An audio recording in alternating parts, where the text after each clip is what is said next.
Hey, welcome to the In Between Podcast. This is the podcast where we talk about anything and everything. And today's episode, I'm super honored and privileged to have my friend Evelyn Santa Maria to join us for this conversation on how to take care of our bodies and how it affects our mental health. So, with that being said, hey Evelyn, welcome to the In Between Podcast. How are you? I'm good. How are you? Thank you for having me. I'm doing amazing. For those that don't know who my friend Evelyn is, she is a nurse with a master's in nursing and a bachelor's in biology. So I am super honored to have you here. Welcome to the podcast. To have such a professional person in the podcast and knows what they're talking about and know the clinical terms. So it's awesome for me to have you here. And yeah, thank you for being here. Let me Oh, start thank with this. How is your experience being a nurse? How are you liking it so far? so far it's been a roller coaster. I can tell you that for sure I don't see myself doing anything else. But then when I think about what happens when I'm working, I Yeah. really question my life choices. It's like, why did I go to school for so long to be, doing this? But at Yeah, the for same time, sure. there's just like, it's so gratifying and so Hmm. rewarding that it just makes everything worth it. That is awesome. And then my coworkers are super supportive, Yeah, always willing to help. It just makes everything so much better. that is So I'm awesome. super blessed to be a nurse. Yeah, that's awesome. And let me ask you this: what's your craziest story so far that you've had? I know you recently graduated, you recently started working, and you're achieving your dream. I know I Mhm, met you a couple of years ago, and I talked to you about we were both in school. Well, I'm still in school, but you finished before mhm. me, and you were telling me that you wanted to be a nurse, and now you're here. You're accomplishing your dreams. You're living your life. But I know there's crazy stories attached to being a nurse, so I don't know if you can share with us maybe one or two stories that you think are super out there. Yeah, well, there's actually multiple ones. I think every shift you see a lot of different things happen, but I'll try to tell you three All right. different ones really fast. So Cool. I think I've mentioned it before, but I've had a patient who, was really high and he ended up putting a glass in his anus and it shattered and he was really young. So Oh. after that, it was possible that he, could get an infection, so he could get like a Yeah. nostomy bag. He would have to carry it for the rest of his life. Wow. I have a deal with a lot of homeless patients, so a Yeah. lot of like psych patients come to the hospital. So we deal with a lot of like poop stories. Oh no. That's like the number one story. Um, so recently, I had this patient, really young. For some reason, he was very like verbally abusive. Like as soon as I walked into the room, Yeah. he called me names, blah blah. And if he didn't get his way, for some reason, he thought it was a nice idea to just like poop around the room. Oh no. Yeah, so it was really nasty. And then like sad stories that I can share with you that have helped me learn so much. Yeah. I had this patient. She was, HIPAA, we can't share that much, but she was older, and her son and her daughter were not ready to let her go. So she kept begging them, please let me die. Please let me go. Oh. And they just kept, like trying and trying. Like they wanted full treatment. They wanted us to do everything we could. And that night I was just getting very like emotionally involved with the case. Yeah. Um and so I was gonna tell my charge nurse, you know what, like tomorrow I don't want to have this patient. And because I would hate to code these patients, so pretty much, doing like CPR and like shocking them to try to Yeah. bring them back. So I didn't want to do that because I knew that's not what she wanted. And so right when I was thinking that, maybe like an hour after, she coded. So we had to call a code blue. We had to Yeah. go through all the steps because, legally we had to. But I was just so conflicted. And I just learned so much, about death and how important it is to have those conversations with your family and like respecting what they Hmm. want. That's one of the yeah. That's crazy. I don't see. A long time ago I wanted to do something in the medical area, but I'm too emotional. So I would definitely see myself being attached to patients and stories like that, and that's definitely Hmm. heartbreaking. But Yeah. props to you for having that bravery to do this, and thank you for your service. I know you're a big part of your community, and whatever you're doing to help the community in LA. So thank you so much for that, and it's an honor to No, have you thank here you. in the podcast. So let's get to what we're here for. So we're gonna continue All right. our conversation with self care, and for those that don't know what self care is, it's basically some principles or things that you follow to better your physical health, your emotional health, or your mental health, or all together. And so I'm bringing my friend Evelyn here to talk about how self care helps us in our body and how that affects our mind. So let me start with this first question: how Mhm. does physical health help maintain or protect against mental illness? Okay, so before I answer that, I just wanted to say that just a little disclaimer that I'm not a psychologist, Yeah, psychiatrist, but we will try our best to just give my 2 cents in my opinion on the topic. And of course, like it's a very complex topic that we could yeah, spend hours and hours of course. talking about and trying to understand. And I think there's still a lot of research going on, like trying to explain it. But like I said, we'll try to give our opinion and give our 2 cents. And Awesome. also, I think Evelyn did an amazing job at defining mental health, anxiety, depression. She shared so many helpful resources. And then Anna, I love how she spoke about self-care, Yeah. emotional intelligence, and physical health. Hmm. So today I just wanted to expand a little more on that so we can like gain a little more understanding on what really happens in our body when we say mental health. Yeah. So like you asked, like what is physical health, and like how do we protect ourselves against like a mental illness. So we don't really think about it this way, but they are directly correlated, and a lot of studies have shown that when you exercise it has like an immediate effect on the brain. But usually when you exercise, you at least people that I know, we're exercising because we're trying to look better. you know Hmm. I don't exercise because I want my brain to be healthier, because Mm. many times we just don't know like that.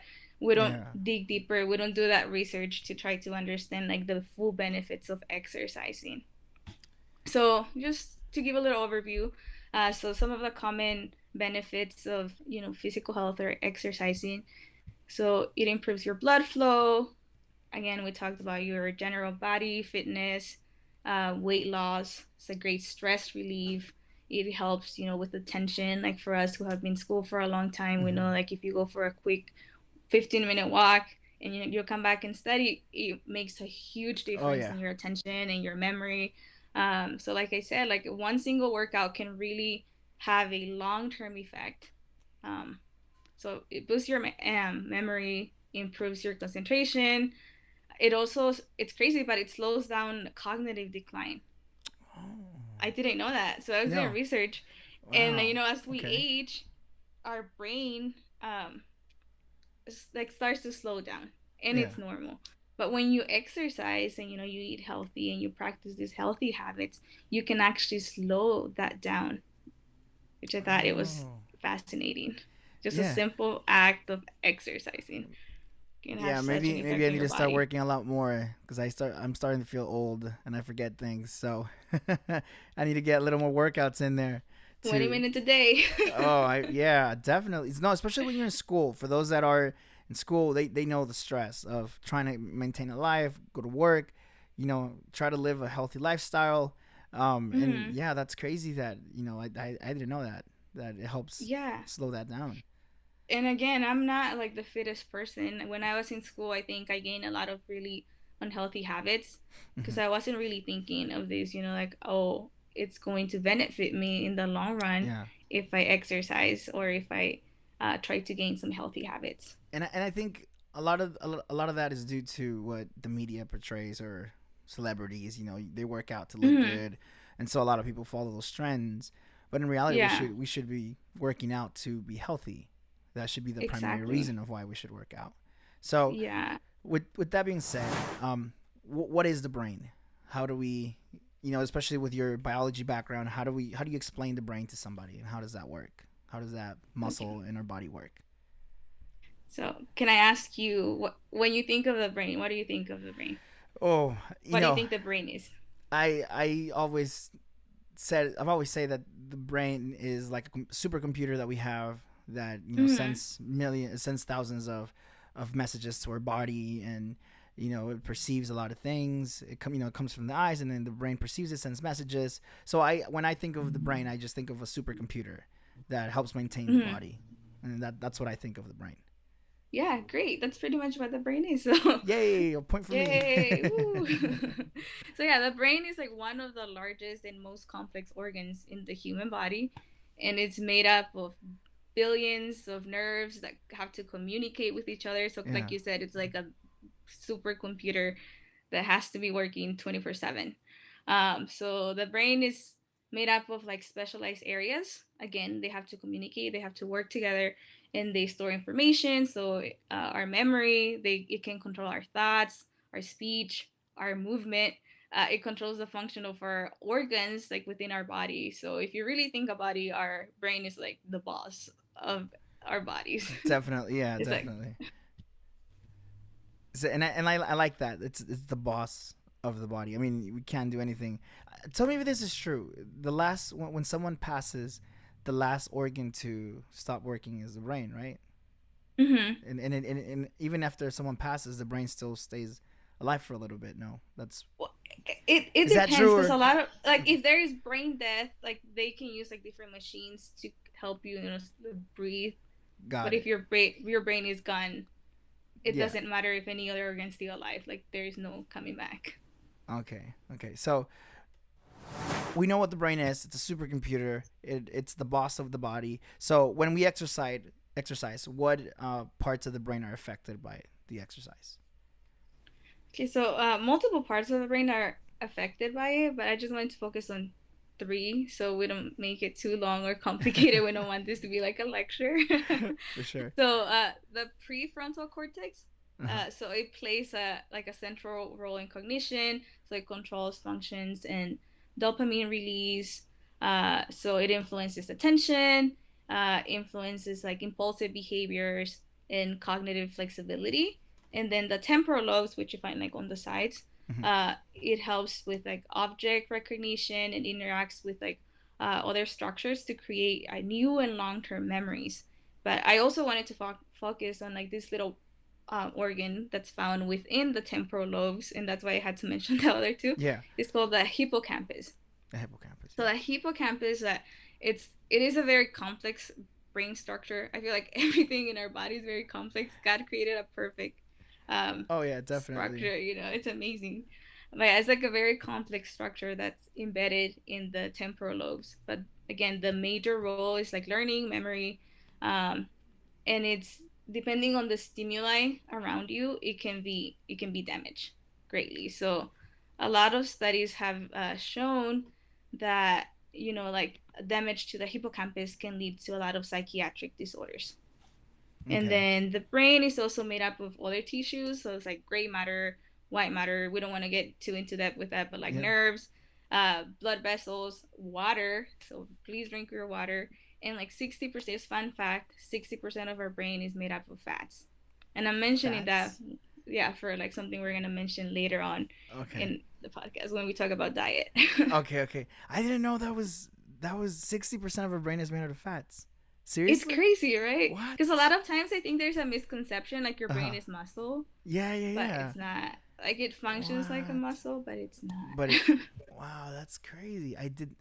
Yeah, you learn something new every day. I did not know that. It's made out of Yeah, fats. Wow. it's crazy, huh? But yeah, like your question, like what happens to your brain when you exercise? So when Hmm. you exercise, it helps you, relieve day-to-day stress. And again, like a lot of studies show that it makes you feel happier. And why is that? So it boosts your body's production of endorphins. So endorphins, before when we were talking about like the brain has to communicate, Hmm. it communicates through like chemicals that are called neurotransmitters. So endorphins are these hormones that tell our bodies to like feel relaxed, to like feel more pleasure, feel less pain. When we exercise, we also reduce the amount of the stress hormone, which is called cortisol. And then we also produce more dopamine and serotonin. So those are chemicals or neurotransmitters that also make us feel happy. So it creates like this natural high. Hmm. So I guess we can also tie it to addiction. Like a lot of people who are addicted, they get addicted to that feel of dopamine. Yeah. So I'm not saying exercise is a cure. It's not gonna replace, going to Definitely. a therapist, getting treatment, but it helps when you exercise. Exercise and addiction can be correlated too. Wow, that is so. The benefits of exercise are great for our bodies, and It's so it's amazing.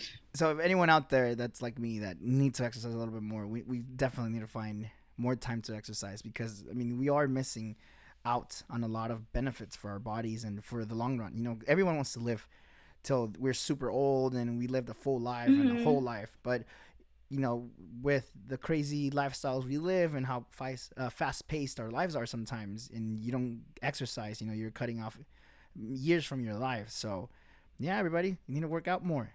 You guys definitely need to work out more. Yeah, So, and not just that, you're cutting out, yeah. feeling good with yourself, Hmm. improving your self-esteem, or spending quality time with your family.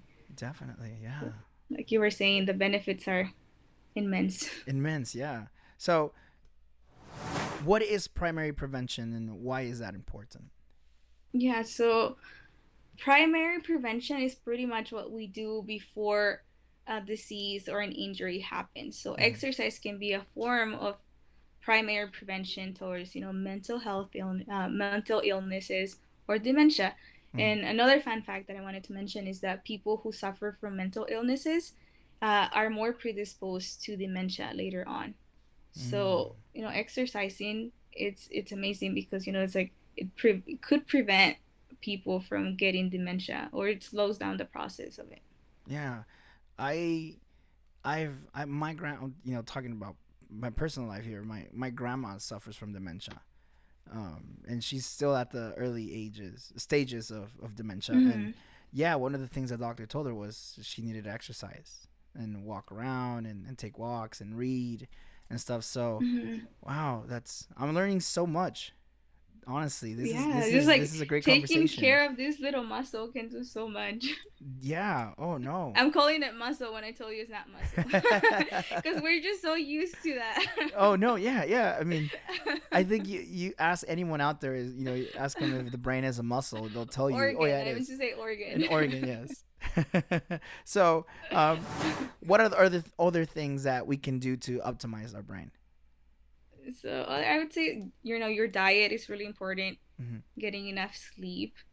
Like we mentioned earlier, and we just mentioned too, that our brain is made up of like 60% fat, Mm-hmm. right? So even though our diets are made up of a lot of carbs, like Mm-hmm. refined carbs and sugars and like unhealthy processed foods, it's really important to incorporate more like omega-3 and healthy fats, like eating more salmon or avocados. Yeah. That could be very beneficial too. Okay. Or also, like joining group activities, Mm-hmm.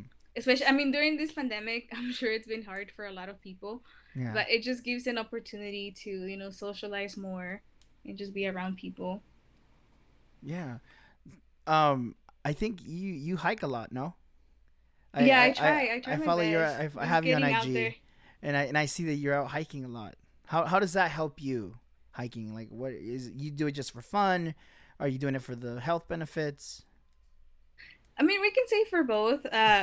At the beginning, though, I have to say, it was my sister who would force me to go because she would see me stressing out all Yeah. the time. Not just when I was in school, but then when I started working, I was Yeah. new and trying to learn everything. I was just always like, I need to, study all the time. And I had no time for other things. So she would always invite me to go hiking. And so after you do it or while you're doing it, it just helps you clear your mind. And Mm-hmm. I remember I before I took my NCLEX, which is the licensing exam, Mm-hmm.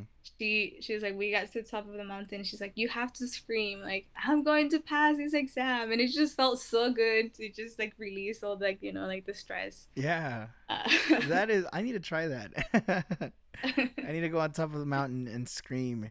There's not a lot of, we're in different places, obviously. You're in oh, LA, I'm in Las Vegas, but there's not a lot of, there's a lot of cool places here to hike, but when it's summertime, you have to go in the mornings because then it gets super hot and it's super oh dry. really? Yeah. I So, don't think I've visited Vegas as much, oh, you need to but come I've out. heard that the food is really good.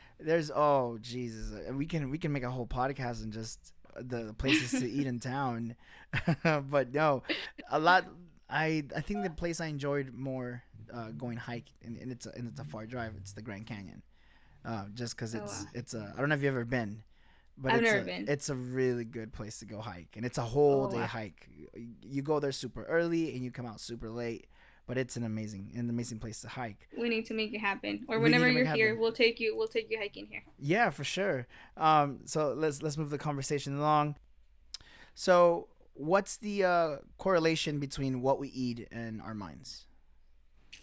And so, you know, like a lot of research has shown that, you know, eating a lot of sugar and refined carbs can cause pre-dementia. You know, we've been talking about Mm-hmm. like the cognitive side of our brain, but also there's another branch of medicine. It's called like functional medicine.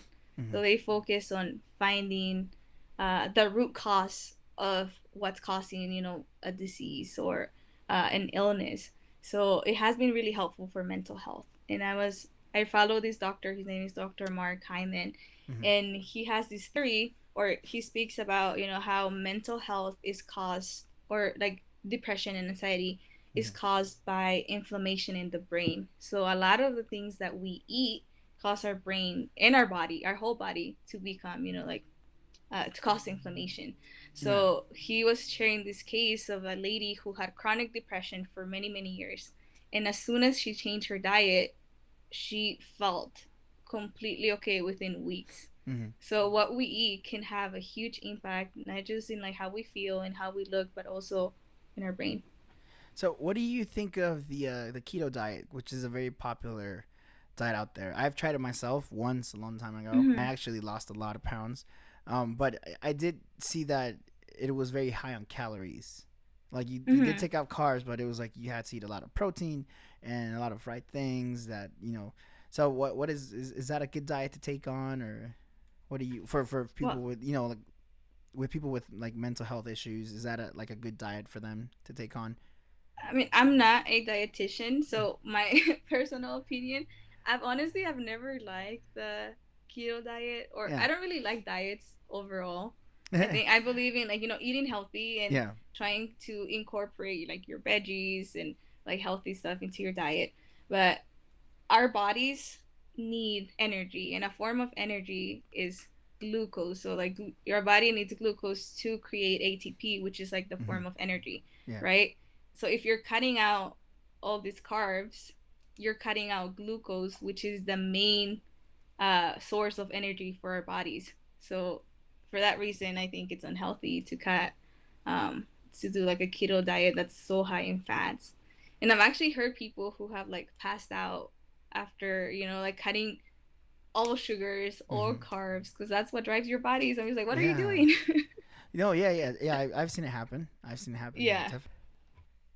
So, what's another example to help our brain function? Yeah. So we, you know, we've talked about exercise. We've talked a little bit about diets. But also, I think that, and study has shown too, that sleep is very beneficial, you know, and the lack of sleep can lead to impaired brain function, Mm. which I feel like a lot of us don't practice that for Yeah. multiple reasons. You know, we have busy schedules, we're always running around, and we keep adding more and more stuff to our schedule, but what suffers is our sleep schedule. Yeah. I can attest to that because I can only sleep 4 to 5 hours a night. And that's even if I take melatonin. That's even if I go to sleep early. And this is why I don't like going to sleep early. So you can tell me Mm-hmm. if I'm doing this wrong. I don't like going to sleep early because if I go to sleep at like around 10:30, I'm up at 2, 3, and then I can no longer fall asleep. I have to stay up. But if I go to sleep like at midnight or 1, then I'll sleep through the rest of the night till like maybe 6 or 7. So I don't know. Is there something wrong with me here? I mean, everyone's bodies are different, so you Yeah. respond differently to, you know, sleep and different things. So just you gotta try whatever works best for you. Try to, Yeah. you know, relax before going to bed. Decrease your screen time, because you know a lot of times we Oh. make that mistake, like we're on our phones, you know, Mhm. scrolling through social media, Oh yeah. Oh like yeah. Yeah. reading a book. But I'm actually the same way. I've been working night shift, so I've been struggling with my sleep cycle too. Do you encourage snaps throughout the day? Are you a I nap person? I'm not a nap person. Like even Okay. when I was in school, I would just like close my eyes for 15 minutes, but I could never fall asleep. What? But I know it helps some people. So I guess like you just Yeah. have to find what works for you because I everyone's different. I had someone who told me that your body needs 20 minutes to 30 minutes to recharge, so like 30-minute naps are the best for your body. And they were telling me that if you oversleep, like, some people call it Mm-hmm. naps, and it's like 2 3 hour naps. Like, those aren't naps. That's That's your like body deep sleep. reacting to sleep. Yeah, they sleep. It's not really a nap. So I yeah, so maybe that's why I don't, because I do like to sneak in if I can, like a 10 minute nap Mm-hmm. on a busy day. I do like to sneak in a nap, so maybe I need to stop that so I can sleep at night. No, again, we all have different schedules. We all have different bodies, so you have to do whatever you think is best for you at that time. Yeah, and So are maybe right there? now a Yeah, nap could benefit you more. Like you can, like you said, you can recharge. yeah. So what other things do sleep help with? Our So another brains. fun fact Uh, of our brain is that so it comprises like 2% of our body weight, but it uses 20% of our body's energy. yeah. So how can something so small Mm-hmm. use like 1/5 of our entire body's energy, right? Yeah. So that means like it's working really hard. Like there's a lot of like metabolic activity going on. And so throughout the day, like we were saying, like you're like going to school, like getting all of these things done, your brain is producing a lot of like waste that Mm-hmm. keeps building up throughout the day. And when we sleep, that's when our brain is like flushing those toxins out of your body. So that's why it's really important to get good To sleep. get a good sleep. Okay. Yeah. So, how does this affect our relationships? We talked about the brain. We talked about Mhm. sleep, about diet, about doing exercise. So Mhm. coming down, how does it affect our relationships? Yeah, so like trying to connect everything that we talked about, like we started talking about like the hormones that makes us feel good. It just helps us regulate, those balances and keeping our brain healthy.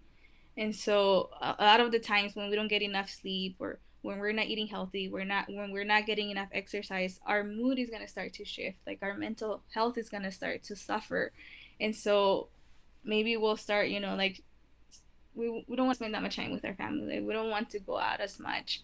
So I don't know if you've experienced that. I know we've just gone through a pandemic. And Yeah. I know you talked to Anna about it on the last podcast, but I was wondering if you wanted to share your Yeah. experience. So, I got COVID the week of Christmas, and then I had to isolate. We didn't know it was COVID because obviously you had to do a test, and Mm-hmm.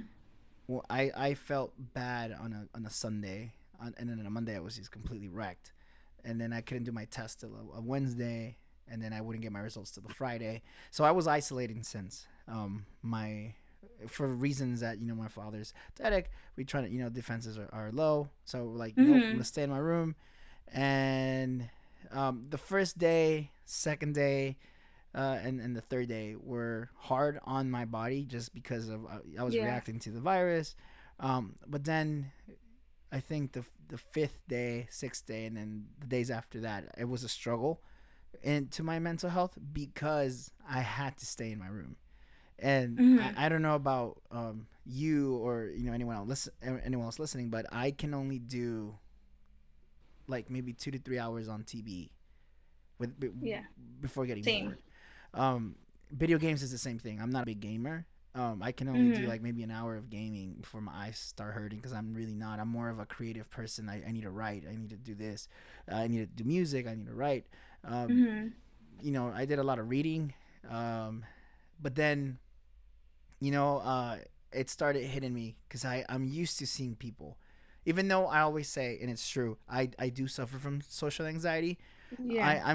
I mean, you probably think, what, this guy suffers from? Yeah, I do suffer from social anxiety, especially when I'm in a room with people that I don't know. But when usually I'm with a lot of people all the time, so Mm-hmm. that started to take a toll on me. Not seeing the people that I see regularly, not being able to Mm-hmm. speak to people. People would come to my house and they would just leave stuff at my door. It made me feel Wow. like I was a leopard, like people can't touch you, can't get close to you. I remember my best friend would bring me food, and that was just about it. I would wave through the window to people, and that started taking a toll on me. Mhm. Like the second week, that was when I was been getting wrecked mentally, because it Mhm. felt like I was in a prison. I couldn't do anything. The only thing I could do was sit, lay down, stand up, and that was basically it. So I felt like I disconnected from everything. And then social media didn't help. I actually disconnected from social media throughout those days. I just didn't want to, because it was crazy, with everything, the precedent and all this. Is I was like, Yeah. not gonna deal with that nonsense. So, I started getting into depression about that second week, because it was taking a toll on me. So, yeah, And let me not ask you something. Sorry yeah. to cut you off. No, you're Do you good. feel like the people, like you mentioned that there were people dropping food off at your door and like, trying to be there for you, but did you feel supported by your friends and do you feel like that was helpful to you? Yeah, yeah, it really was. It really was. So I had people call me, friends call me, text me like, hey, you want to eat something? And the worst part, and I told somebody, was, I'm a big guy, I like to eat. The worst part of Mhm. having COVID was not being able to taste your food. My brain is telling my tongue that it's supposed to taste like, like a, I don't know, whatever, a burger or whatever. And when you put it in your mouth, you start chewing, you start trying to savor it, you can't, because you have COVID, you know. Mhm. So I think that was the worst thing. But I did have people come drop things off. um I actually have two of my best friends live in Texas, who would send me stuff through Amazon to keep me sane. And yes, definitely having that connection with people like that, having friends Mhm. surrounded me like that, picking me up. Yeah, it did help a lot, because I know that without them, it probably would have been a lot worse than what I went through. Because Wow. I was able to kick it off, after I got out of it, and Mhm. it was able to see people again. I know when I found depression how bad it can get. In other Mhm. instances of my life when I experienced it, but this one was like, it was super. I want to say it was mild. First, thank God for that, and Mhm. thank to my friends and family that were close, that were checking up on me. And then uh and then it was weird, because everyone in the house got COVID. So then I was able to get out of my room after that second week and actually walk around the house. And what I would do to exercise was, because I couldn't, it hit my lungs really, really bad. Which I had a couple nights where I couldn't breathe. Mhm. But then what I would do was I would go outside and just throw some hoops, shoot some hoops. Nothing too crazy. And just stand in the sun for like 10, 20 minutes and go back inside. And right after that, when I was able to like get out of my room and walk around the house and be in the backyard, that helped a lot more as well, to be able to do that. And I know, Wow. people that I know that, they don't have backyards, that they live in an apartment complex. It hit Mhm. them even worse, because they felt confined to a room. Yeah, You I was know. gonna tell you that, a lot of people don't have those resources or they might not have those support systems Yeah. that, like your friends that were sending you food through Amazon and they were like sending you like text messages to check on you and all of that. Like a lot of people don't have that. Oh yeah, So yeah, yeah. that's why I thought it was so amazing that Evelyn was sharing like resources that you can find in your area because a lot of times we're not aware of that and we need more awareness. I One of the things that I did that helped me a lot was watch a lot of comedy, either stand up or a lot of just comedy movies. That did help a lot. The one thing that I made a mistake was watch Marley and Me. And then Oh my god. I don't know why I watched it, but I No. was like, oh, this came up. I started watching it. I'm like, no, yeah, it was the worst thing Like to do. tissue. I needed a lot of tissues after that. So I did that. I did watch a lot of comedy. I started listening to podcasts, which Mhm. started helping me come up with the idea of a podcast and how I would do a podcast. So I'm thankful for going through that experience, because a lot of things, I did learn a lot of other, um, skills while I was, in isolation. But it does take a Yeah. toll on you. And yeah, going back Yeah. to that thing where people don't have a lot of resources, I was thankful that I had a pool, I had a basketball hoop at home. I had a decent Mhm. backyard, and I know a lot of people don't have that, and they were suffering a lot. Some of the people that I know, their kids were suffering because they couldn't go outside. And Yeah, I and and I not just only think, that, but imagine people who have abusive families. yeah. Like if they have an abusive partner or an abusive parent, now they're stuck at home with that person. And even, I don't know if you know this, but throughout the pandemic, the statistics for domestic abuse rose Mhm. because people weren't going to work, and so those toxic relationships just started building and growing and getting worse. So, yeah, I mean, definitely, COVID did teach me a lot about taking care of myself more, um, Mhm. and being close to people, not staying away. I I will say this. I'm the type of person to say, I have a circle of friends, and that's it. But after going through this, it's like, no, you do need people. You really do need people to support you, not just have Yeah. 2 3 people. You need a lot more people to support you. And I Yeah. think that's a good rule for everybody. I'm not saying you're gonna have a million best friends, but have people close to you that will be there for you whenever you need something. Yeah, it's just having like that, like those people that are gonna be, like gonna give you the right words when you need them. Exactly. And then something I wanted to add, have you ever felt like I know we've talked about supportive friends, but have you ever had friends that are not as supportive? Because I feel like many times when I've tried to like talk about mental health or if I'm trying to vent, they're like, "Oh, you should be thankful for having that." It's like, "Oh, Yeah. because you have this, you're not allowed to feel this emotion." I will say I don't know if you've this. experienced that before. I've not only had friends, I've had relationships like that where you can't find that support in somebody. And that brings me flashbacks.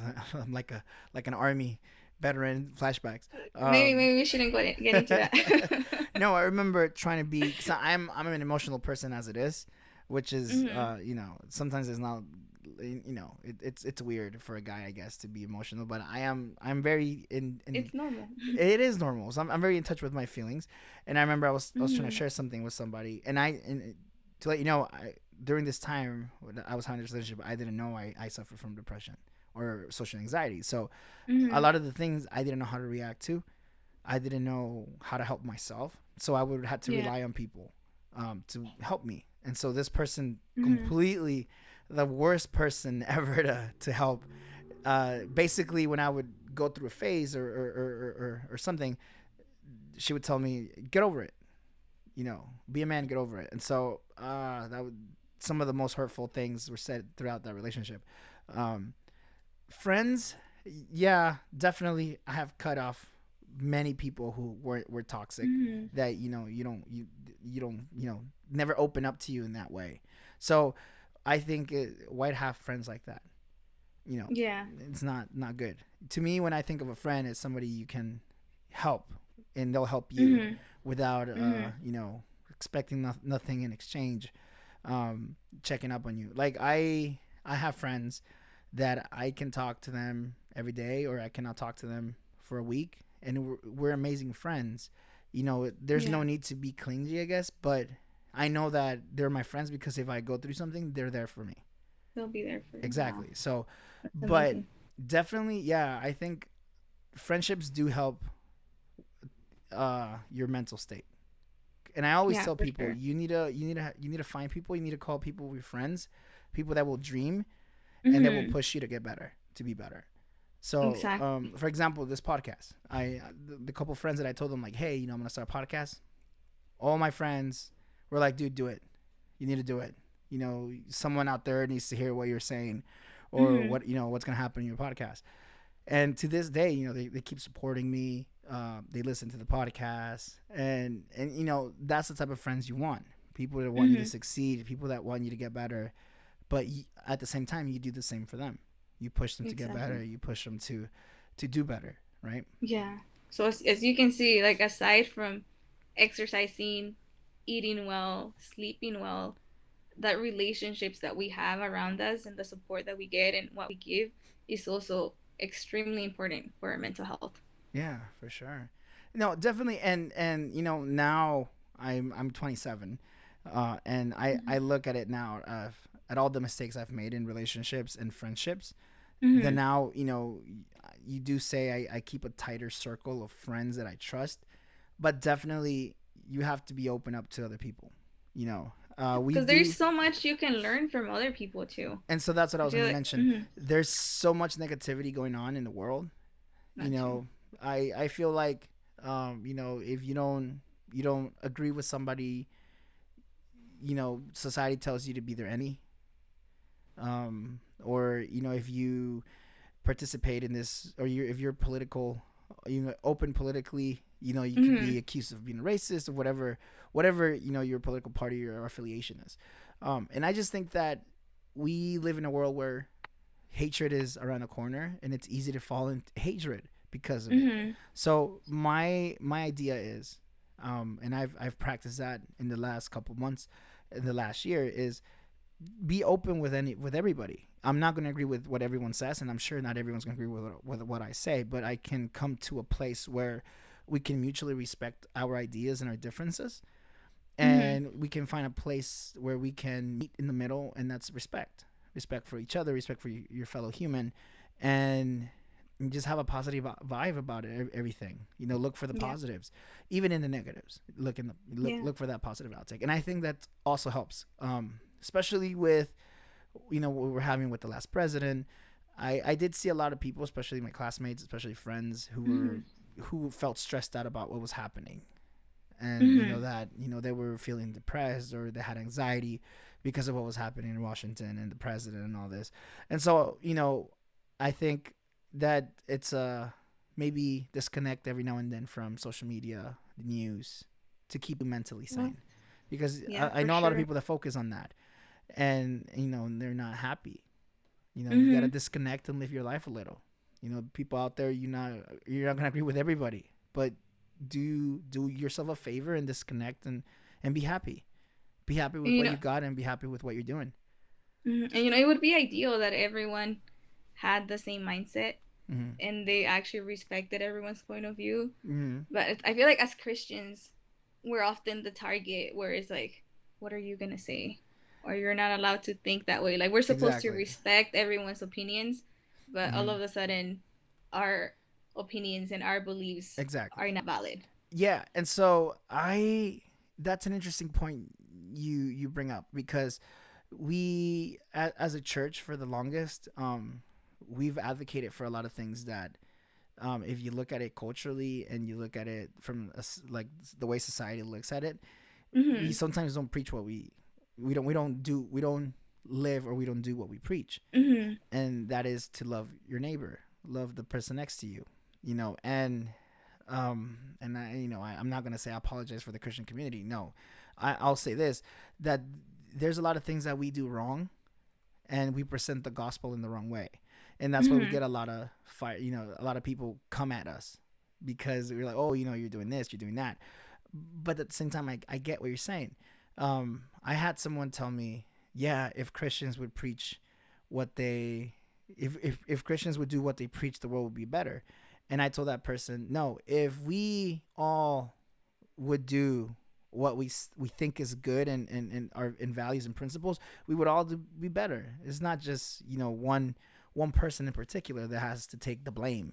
This is Yeah. a society full with different people with different mentalities, so we have to find a way, a common ground, to you know come at peace, and that is Exactly. a big factor in stress, in what's happening in the world right now. A lot of people are stressed out about what's happening and how things are being handled. So yeah, Mhm. and I go back to that.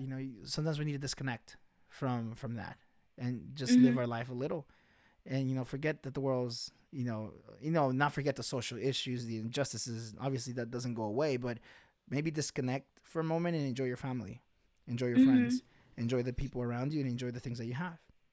Yeah, but you know what's crazy? Like sometimes even if you disconnect from social media, you're disconnecting from society. True. Like you can have, like you were saying earlier, we can have those toxic people or toxic relationships within our church or within our family. Yeah. So like so much that needs to change. Like I think we need to educate, communicate better to I actually make change talking happen. about that. I've always said this. Obviously, as a Christian, I advocate for peace, no hatred. Mhm. Um, I love everyone, regardless of sex, gender, race. Mhm. Um, but I think that one thing that we have to learn is that you can respect people, but that doesn't mean you have to be friends with them. Especially if someone who did you dirty in the past and Mhm. maybe is a trigger for mental health, and this person caused you to be depressed, caused you to, you don't have to be friends with that person. It doesn't mean you have to socialize. Obviously, you're not going to hold hate or a Mhm. grudge against them, but if you know they're not good for you, why stick around? You know, Exactly. and so And that's something I'm trying to practice more. yeah, no. Like being mindful of the people around me, like who's in my circle. Hmm. Um, who am I allowing me to, like have, I guess, a say, not a say, but like, who am I allowing you to influence me? Because the people around you have a huge influence in how we Definitely. behave. Like, whether we see it or we don't, they influences. Like, Hmm. my friends could motivate me to exercise more often, Hmm. like, or my friends could influence me to go eat fast food after service. Hmm. So, there's just so much that we can talk about on this topic. Yeah, yeah, no, no, no, and I think having um that social connection is good for mental health. Like we Yeah. talked earlier, it grounds you, it keeps you close, but um you really have to pick your friends and the people Hmm. that support you. There's no other way around that. You really do, and especially Exactly. talking from a church point of view, we have to know when to cut people. There's nothing wrong in the Bible. The Bible doesn't say anything about cutting people, not cutting like with the knife, like cutting them out of your life. No. A veces dan ganas, pero no. Es No, I'm pecado. just kidding. Es pecado. Um, but cutting them out of your social life. It's definitely fine. Like if someone's posts are triggering you on Facebook, Instagram, stop following them. You don't need to follow somebody. You know, Yeah. you can totally unfollow a person. That's completely fine. It's everyone's uh, right to do that. It's their social media and it's your social media. You don't have to be friends with somebody. Jesus, how many people I've muted Blocked. from, not blocked but muted from like Facebook because their posts don't do anything for me. They got the right for their opinions. That doesn't mean I agree Hmm. with them. Um, and I'll tell you this because that makes me sound weird. The only the only time that I block somebody or that I mute their posts is when I see them promote violence or Hmm. hatred or racism or bigotry or sexism. That's the type of people that I'm like, I don't need your negativity. You know, Yeah. and that's the type of people that I mute or unfollow. Um, Wow. because they don't do anything for you. They're just spreading negativity. Why would you want that on your social media? Yeah. So, and that's why I really try to watch out what I post because people do look at your stuff. And so Hmm. I've always said, you want to do, if you have people following you, you want them to look at, you know, have help them find something good to see online, something positive, whether it's Hmm. a Bible verse, whether it's a motivating quote, something positive, something that will make their day. Like for example, and I think about that, and I think of it as social responsibility. Usually my posts on Instagram get between 150 to 200 people look at them regularly. Hmm. And so I think, okay, if I'm going to touch 150, 200 people in a post, how is my post going to affect them? Am I going to deliberately provoke division? Am I going to provoke hatred? Am I going to provoke sadness? Or am I going to use my social media to promote, you know, uh, against social injustice? Am I going to bring up Hmm. topics that are going to help? Am I going to bring something good for them? So I think especially if you have a broad audience, that's something that you should think of.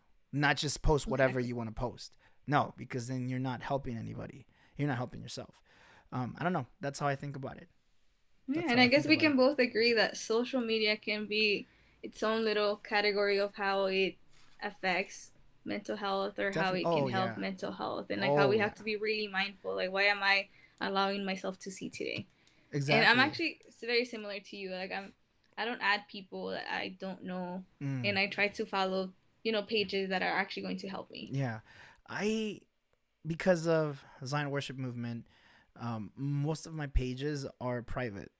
I do Mhm. have a private IG where I post just for my friends, Mhm. which I haven't posted in a while. But so you see what I mean? Like the rest of my things is like the projects that I'm doing, the stuff that I'm working on, and whatever I post is on that topic. But Mhm. I definitely, especially when we were going through elections, um, some people like Trump, some people hated Trump, some people hated Biden, some people like Biden, whatever. Um, my thing was Jesus, like, why so much hatred?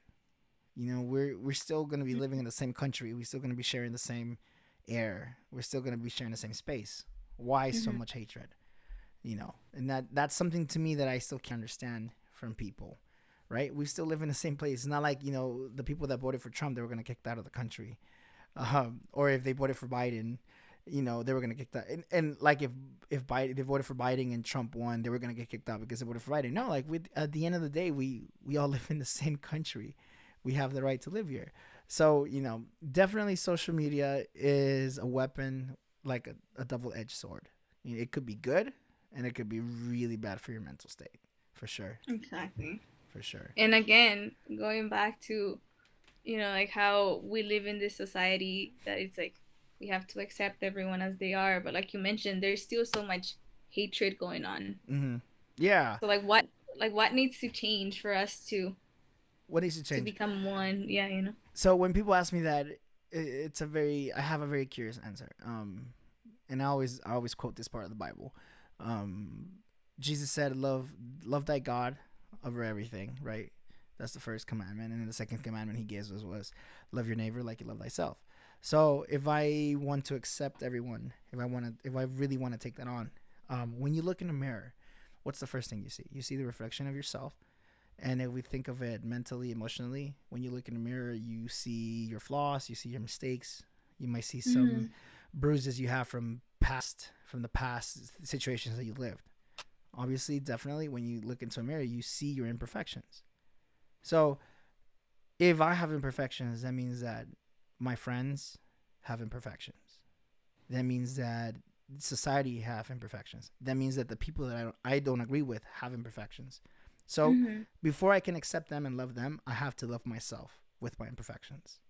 Before I can go Wow. and say I love you, you know. And Jesus said, "Love your enemy." A lot of people don't love their enemies. A lot of people want to kill their enemies. You know, Jesus said, "Love your enemies." So how can I go love someone when I'm hating myself because of my imperfections? Mhm. I first have to overcome and accept that I have this where I lack, and then I can understand, like this person is lacking and is not perfect in this area. I can understand that because I have imperfections in myself. And that right there cuts down at least 50% of the hatred, because now Wow. you have a different mindset and you're like, I understand what the person is going through. I understand that they have a process and they're going through something, just like Mhm. I have a process and I'm going through something. Yeah. So then you're giving people the benefit of the doubt to be good. And then at the end of the day, if someone turns out that they're toxic and they're not good, at least you gave your 50% of like, hey, I gave you a chance. But that's who Exactly. you are, then that's who you are. I did my part. You know, that's Yeah, how I but look at it. going that's amazing. But I just wanted to add, just if you think about social media, you were saying like how we all have imperfections, but now with like social media, they have all these filters. Like if you don't like something about yourself, Oh yeah. you can instantly just put on a filter and make yourself feel better. Mm-hmm. And I feel like people don't understand that those 10 seconds that I post on my Instagram, that's not my entire 24 hours. Mm-hmm. That's not who I am as a person. Yeah. Like I have a lot of other things going on, but for some reason, like we're creating this like perfect life on social media. You can look at that celebrities. You think Mm-hmm. celebrities are taking pictures through their iPhones? No, they have photographers that are with them 24/7 taking Oh pictures yeah. and getting the perfect angle and all this. There's a couple people that I know who are famous that probably do take photos and stories from their phones, and you can count that on your hand. Yeah. But then that creates that illusion of like, dang, this person lives a perfect life. I wish I lived that life. No, that's only one, and you're right. That's only one moment of that person's life. That doesn't Mhm. accumulate for everything that they do all day. They still go Yeah. to See, like. sleep.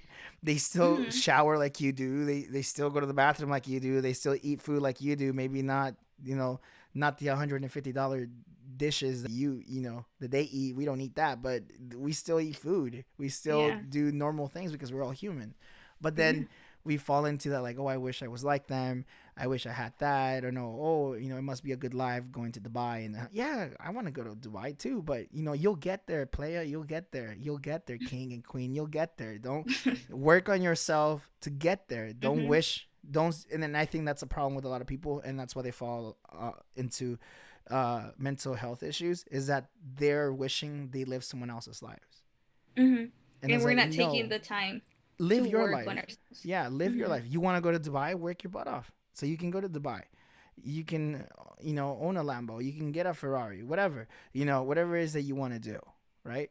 Work on yourself to get better yourself. And through that process of working in yourself, you'll find out that maybe you don't need to go to Dubai to be happy. That maybe you don't need to own, 23 expensive cars to be happy, because throughout your journey, you'll find something else that will make you happy, right? Exactly. And so that's the thing that you're taking away from yourself, that opportunity, when you're wishing you're living someone else's life. No, Mhm. like, stick to your plan, stick to your life, and you'll get there. You'll Do get it there. for you, for Yeah. your health. Like earlier you mentioned, like that I've posted about me going hiking, Hmm. but I didn't post about the other 10 hours I spent studying the whole day. Yeah. Just sitting on my desk, like literally barely blinking, just like staring at my computer. And then going back to the celebrities that you were talking about, actually, a few years ago, me and my sister, we went to the Ellen show, and Kim Kardashian was one of the guests that day. But no kidding, someone would come fix her hair and makeup like every 5 minutes.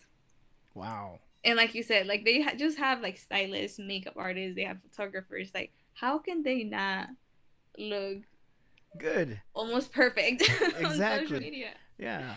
Is not realistic.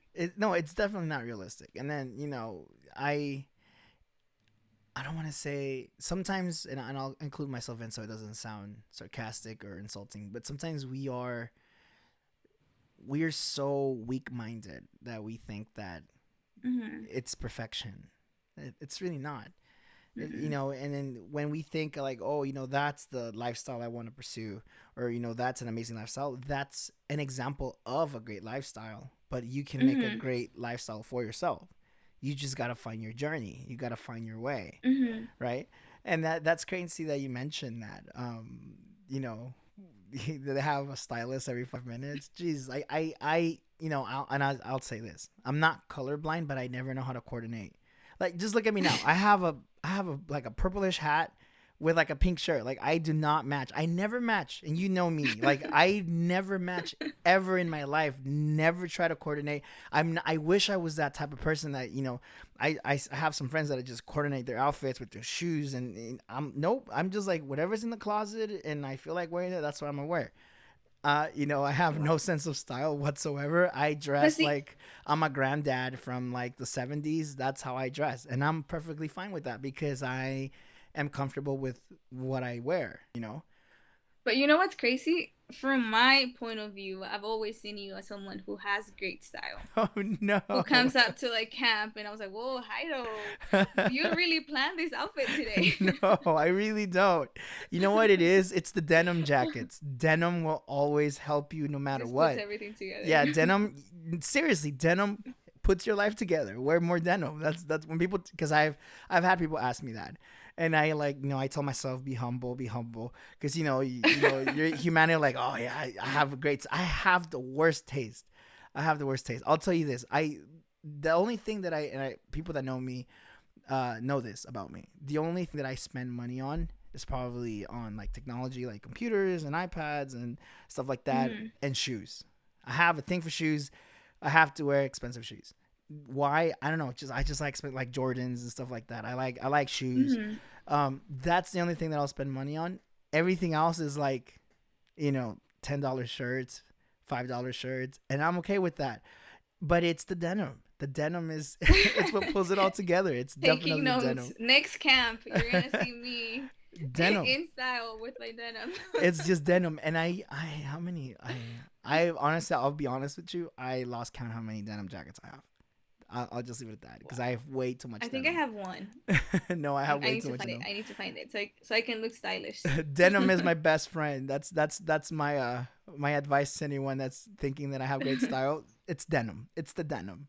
But see, that's a perfect example of how it's about perspective, like Hmm. everyone seeing you would think, wow, Haido, is like really spending a lot of time, a lot of money, um, finding the perfect style, like color combination. But in reality, you just told us that it's not. So No, that's something I yeah. wish I could tell, like younger people or people who Hmm. are suffering from, mental illnesses, anxiety, depression, or like eating disorders. Like what we see, it's probably not what we think. Like that Yeah. image we're painting in our head might not Hmm. be true. I always tell kids, do do what makes you happy.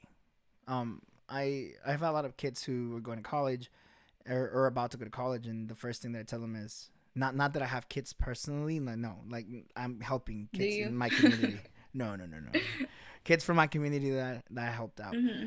ask me like, what should I do? People tell them like, oh, go to do nursing because you make hella money, or be a doctor and you make a lot of money. And I always tell them, do you want to spend 18 or 12 hours, 14-hour shifts standing on your feet, looking at bloodied bodies or cuts or infected Mm-hmm. wounds? Do you want to do that? If you have a passion for that, that's great. If or someone tells me, oh, I want to do something with teeth, the first thing I tell them is, you want to spend 12-hour shifts looking at teeth, Mm-hmm. smelling people's breaths? You think you're ready for that? I mean, if you have a passion for teeth, go right ahead. And Yeah. so then tell me, so what should I do? The first thing you should do is never listen to people that tell you, oh, you'll make money out of this, because you will probably pursue that career for the wrong reasons, and you'll be miserable for the rest of your life. And I've always Exactly. said this: I don't care if I'm rich. I know I'll get there, and I always tell people to think that way. I'll get rich, or I will be in a place where I'm stable, right? Mm-hmm. But I'm gonna do that doing what I love. Just do what you love, because if you Yeah. do something because of like, oh, I'm gonna make money off of this, you're probably gonna be miserable. You probably are. You probably are gonna be miserable because you're not doing it for the right reasons. You're not doing it for yourself. Speaking on my journey a little bit, Mm-hmm. I'm about to graduate and get my bachelor's in English and have a minor in creative writing. I'm doing what I love. I'm writing. I was sharing with you. I'm currently writing a Mm-hmm. story about a veteran who, at the end of the story, takes his life, because that's the way the story is. It's a very sad Mm-hmm. story, and it takes a toll from me writing that Mm-hmm. type of things. I do poetry as well, and I've always said that I'm a very dark poet because I am. Um, but this story has taken a toll on me, because it's not something that you. It's not like, oh, coming up with Captain America or Iron Man, and it's a heroic Yeah. person. This is a hero who has to deal with mental issues, and the only way that he's gonna deal with it is taking his life. And as we speak right now, I'm right. His Mm-hmm. the story is it's taking place in one day, and so each chapter is an hour of what he's doing and how he's trying to cope throughout his day with the nightmares, with the memories. And then at the end of the day, and I already have that for sure, he's going to take his life. And Mm-hmm. so, but you see the story and you understand why. You know, okay, so I made that whole thing just to say this. See, I'm passionate about that. And that's why I'm pursuing a degree in English. And that's why I'm Mm-hmm. pursuing a degree in creative writing, because I'm passionate about writing, about telling stories. I'm passionate about being creative in that way. I don't have I don't have the best voice to sing. I don't have maybe the right words to give a speech, but I give me a book and give me some words and I will tell you a story, and that's my craft. That's what I do. You know what I mean? I'm passionate Yeah. about that. You know, um, I've taken on this exercise that I'm doing daily, where I'm waking up super early. I'm not looking at my phone. I'm not looking at my iPad. And all I'm doing is sitting down and, well, obviously, brushing my teeth, washing my face, getting a cup of Joe, and then sitting on my computer just to write. And I've been doing this now for 2 weeks, and I'm writing some of the best work that I've written in a while. And it's not long pieces; it's very short pieces. But it's because in the mornings my mind's cleared, and I'm not looking at news. I'm not looking at social media. It's just what's coming out. But see, I'm doing this because I'm passionate about this. Mm-hmm. That's why I'm pursuing a degree in English, because I'm passionate about Wow. it. Now, so I've had people tell me, "Oh, you're never gonna make money off of that. The chances of you becoming a published writer are this in a million." I don't care if I don't become a published writer. If I become a published writer, awesome, great. It's part of the journey. But this is me. This is my journey. This is what I like to do. And if I do that for the rest of my life, I'm super happy with it. You know what I mean? Wow. And so I tell kids that don't listen to what other people tell you, because uh, they'll tell you make more money. No, do what makes you happy and what you can be passionate about. That's what you should do. And Yeah. then they're like, well, but I don't know what I'm passionate about. Think about it. What do you envision yourself doing for the rest of your life? You know. And I always tell them, and también piensen en cosas concretas que son metas que pueden alcanzar. Think of concrete Mm-hmm. things that you can actually achieve. Because I had someone tell me, oh, I want to be like a super pop star. And I told them, great, cool. Yeah, you can become a pop star, but I mean, have you heard some of the pop stars out there? They're pretty good, So Mm-hmm. you have a lot writing, you have a lot of things to do to get there. I believe you can do it, but you have to work. And I think some of Exactly. the things, and this is another issue why people don't don't achieve their goals, is because they don't want to put in the work. Especially you now, an accomplished nurse with a master's in nursing and your bachelor's in biology. You know what it feels like working for your goals. It's hard, but you're there, and now you feel accomplished. So if you want to have a sense of accomplishment, you have to work hard for whatever it is that you want to do. And I think that a lot of people don't like to do that. They don't like to work hard. So that's what I'm doing, and that's why I do it, because I want to feel accomplished when I finish a story. Even if it's not perfect, but I finished it. I have something to work with. I can perfect it. I feel accomplished. I got that Wow. from my brain. So yeah, that's what I tell kids. Do what makes you happy, and that's gonna take a lot of stress from you, And I whatever it really is. admire you for that. Thank you. Thank you for sharing that. Thank you. Because just little side note, nurses don't make that much money as people think for what we do. I've But heard if people you're say, "Oh, doing it, nurses make like $60 an hour." I'm like, "Oh, you gotta go but you talk know to how much us." they take in taxes? A Exactly. lot. So what you take home Yeah. is not that much. But Exactly.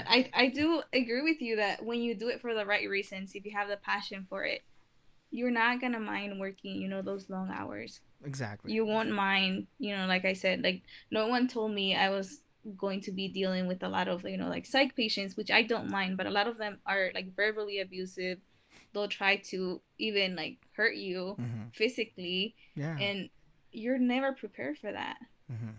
Like you were saying, just like, writing this story, it's so important to you, and it's taking a toll on you.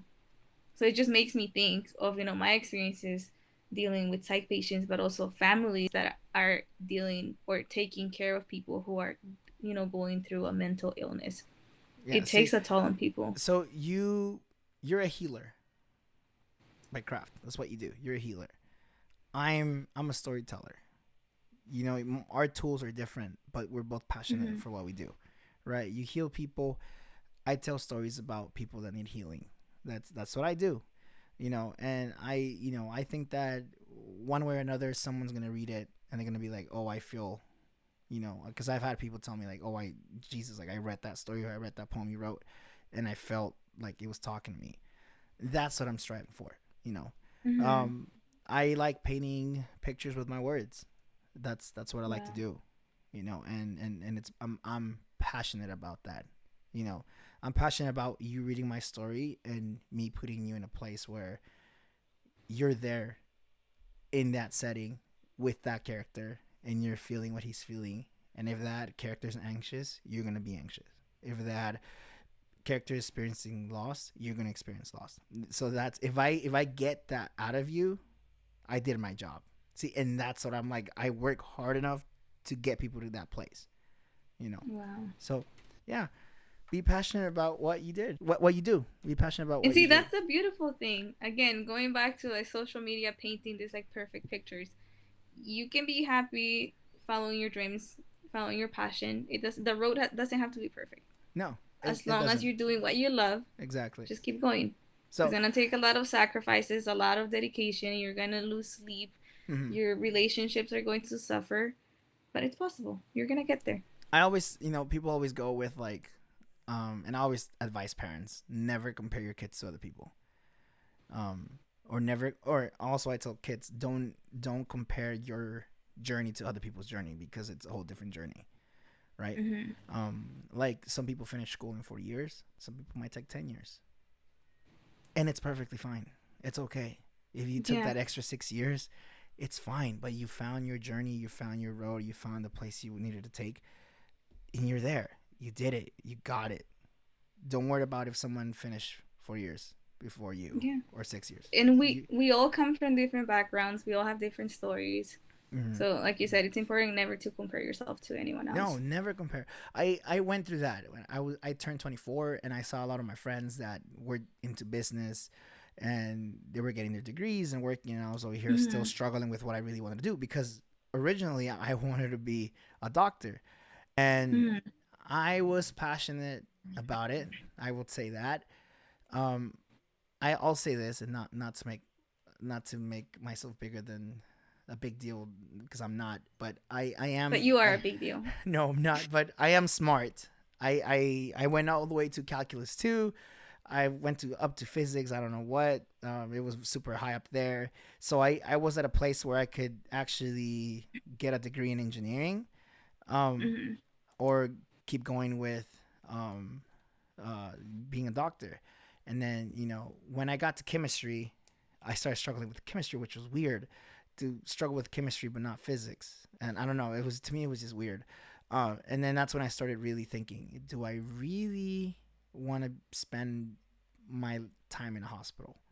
And I remember Mm-hmm. I talked to somebody about it, and that I'm still friends with that person, and he told me maybe you are going to help people but in a different way, and you're stressing Mm-hmm. yourself because I was stressing myself about it. About I knew that I wanted to help people. I knew that I wanted to do something in the community, but what was it? Because I didn't want to do medicine anymore. Mm-hmm. And he told me that he's like, maybe you're gonna heal people in another way. And so I went back to my roots, which was writing. I've been a writer since sophomore year in high school. And I remember I reached out to that particular professor. Mm-hmm. Shout out Ms. Damon. We're still friends to this day, and she's a big fan of my work, and she always supports me. And I talked to her about it, like, hey, I'm thinking about doing this life change. She told me, well, look, it's a big decision because you're going from one thing to another. You might take longer now, and I said, I am okay with it. This is what's gonna make me happy, and look at me now. I'm here, and I'm happy doing what I like to do because I'm here. And I think about it now. If I would have made it to medicine school, like medical school or whatever, I probably would be acing my tests and doing everything that I needed to do, but Mm-hmm. I'd be the most miserable doctor ever because I Wow. know I would have not been happy. You know, different journey. You know, and I'm happy with the journey that I took because I did see a lot of things that now with my journey I can help other people. You know, but yeah, I'm happy with the journey that I took. I'm perfectly fine with it. And I And always tell I'm, people, find your journey. Honestly, find your journey, and that mm-hmm. defines you. When you Yeah. find your place in this world, that you will be happy and content with. Because at the end of the day, I think of it this way: when you're old and wrinkled and you're about to leave this world, you want to look back in your life and say, "I did that, and I'm happy with what I did, with what I accomplished." Then to do something else that never made you happy, and you get to that point in your life and you're like, hey, I'm old, I can't do anything else anymore, I'm about to leave this world and I'm not happy with the things that I accomplished. So Wow. yeah, I don't know, I think like that about I'm it. really proud of you for that. Thank you. Thank you, I Like, appreciate that. you will touch a lot of people, and you have already touched so many people with your work, Thank you your so much. writing, your music. Thank you. I really admire you for that. Thank you so much. And And like you said, yeah. sorry, No, like no. you said, like I think the same way. Like I also wanted to be a doctor. Mm-hmm. For some reason, I feel like a lot of us think that the way to happen is like when I go to medical school, be a doctor. I think our parents put that in our mind. Might And be that's culture. that I brings me don't to know. something that is living someone else's dream, because maybe Yeah, that was your parents' dreams and now they put that in you and you're like, oh, I have to do that because that's how I'm gonna find approval from my family. And I remember telling my parents like, hey, I'm not gonna do that anymore. And yeah, I thank God that I have amazing parents, and they were like, we understand it, totally get it, you know. And I remember my dad telling me, I never told you to be a doctor. What are you talking about blaming me for? And he's like, I never told you that. And he's like, but if you don't want to do it anymore, he's like, I just want you to. And he told me that I want you to feel accomplished. I want you that at the end of the day, you mm-hmm. feel like you did something with your life, and that's what matters because it's your life. And he's like, no matter Wow. what you do, I'll be proud of you. But I think that especially in Latinos or Yeah. Latinx, that happens a lot. Um, we are living other people's dreams, and that's why kids don't find their dreams. Like I've heard parents tell their kids like, "Hey, you have to be a doctor to make it in this world." No, you don't. You don't have to be a doctor. Mm-hmm. I believe you do need a degree in something to help yourself be someone. Yeah. I've heard people say, "Oh, you don't have to go to college. You don't have to." I'm like, I tell people, look, you don't want to take the hard way to go to college. At least get a license in something, right? Mm-hmm. Get a degree in something small, so you have something to work with. But you could be successful in this world without having to be a doctor or having to be a lawyer or having to be an engineer. Because I think like Exactly. Latinx parents always think that those are the big three, and that's how you're gonna make it in this world. No, no, no, no, no, no. That's not right. And a lot of Yeah. And kids are can you living other people's imagine how dreams. that affects their kids' mental health? Like how Yes, much pressure and how much stress they're adding to them. and then Like they're I can thinking, speak for myself mhm, for sure. yeah, and then they're thinking like, oh, if I leave, I'm gonna fail not just myself, I fail my parents. And I'm pretty sure Mm-hmm. your parents are proud of who you are now, the way you are, right? And Mm-hmm. whatever you're gonna achieve, they're gonna be proud of you. But I'm sure that they want you to be happy in the end. You Yeah, know? but it was really hard, especially for undergrad. Like Christian, I'm Christian, Yeah. Latina. Uh-huh. When I got into a really good school for undergrad, I was really blessed that God opened that door for me. But Yeah. guess what? My parents were completely against me leaving home. Why? Because our culture tells us like You can't leave women home. can leave the house unless Yeah. you're married. So it was really, really stressful, and it was really, really hard for me to make that choice, You were up knowing in that the in I the didn't in have the the. support. You were You up know? by the bay, right? That's where you Oh went. no, I went to UCLA. Okay. Okay. So Okay. I wasn't that far. I was like an Yeah. hour away, but I still have to move Yeah. No. uh, Definitely. Okay. to like campus because it would just make everything so much easier. But even then, Yeah. they were against it, and I would have to come home every single weekend. Wow. So can you imagine? Like That was. I used to take the bus. I Oh used to take my the bus for gosh. like 2 hours to get home, like carrying my little backpack. No, and that must have been it stressful was because I'm crazy those hours they were wasting in the bus. You could have been using them for to school study, or and to then my rest. grades were suffering, but I was trying to keep my parents happy. Yeah. And again, like that's just what they knew, and their way of protecting me was me being home. Yeah. No, no, no, no. And there's nothing But wrong with that. Every parent yeah, looks out for the kid, but and I always tell parents this: you have to be understanding of your kid as well. Their dreams might sound stupid and crazy, mm-hmm. but you can't tell that to your kids because that's their dreams. And then, Yeah, this is something important, and I believe in health and in mental health and emotional health. Like if you attack someone's dreams like that, you're shattering their identity because that's who they mm-hmm. are. You know. Yeah, I'll tell you this. I can take criticism from people, and I've had where they tell me, I can take the criticism of like, you don't like my story.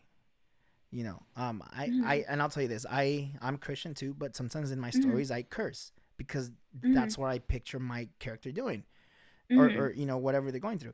And I had someone tell me, you know, you're such a bad writer. You're never gonna make it. And that's the criticism that I don't take, because now you're Mhm. attacking my dreams. The criticism that Mhm. I will take, which is different, is like, hey, I'm not a fan of this story, but maybe you could change this or you can change that.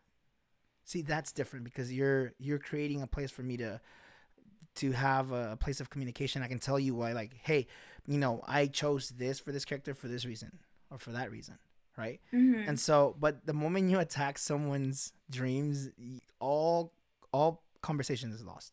You know what I mean? Because you shatter their identity. Exactly. Exactly. And it just makes me think now that we're having this conversation, like all that time that I had to really speed up my study throughout Monday through Friday, and I was also working on Wow, campus. no, that's So crazy. I could have worked out for a few hours. I could have maybe eaten better, Yeah. or practice some stress relief. But no, like I had to take the bus to come home, so I could meet that ideal of like the perfect Latina Christian girl who was home on a No, weekend, yeah, right? and it's all, and someone told me that because I have someone who's gonna go off school soon, and their Mm-hmm. parents are worried about that. And I told them, look, your kid's gonna be good, because if your kid is gonna be bad over there, that means that they were already bad here. You just didn't know. Mm-hmm. That's the truth. And they're like, oh, they didn't think of it that way. I'm like, yeah, you have to trust in how you raise your kids.